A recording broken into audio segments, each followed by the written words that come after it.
అందరికీ నమస్కారం. శ్రీనివాసుణ్ణి గోవిందా గోవిందా అని పిలుస్తాం కదా.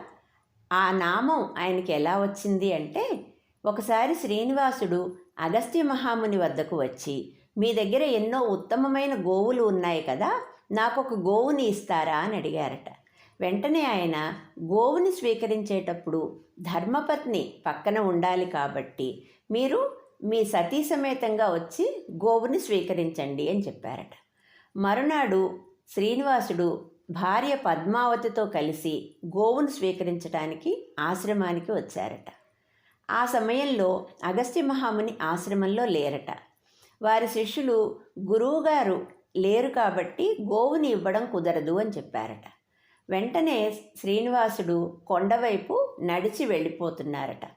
ఆ సమయంలో వచ్చిన అగస్త్య మహాముని విషయం తెలుసుకుని ఒక గోవును తీసుకుని ఆయన వెనకాలే గోవిందా గోవిందా అంటూ వెళ్తూ ఉన్నారట. గోవింద అంటే గోవు ఇందా, ఇదిగో గోవునిస్తున్నాను తీసుకో అని గోవింద అంటూ ఆయన వెనకాల వెళ్ళారట.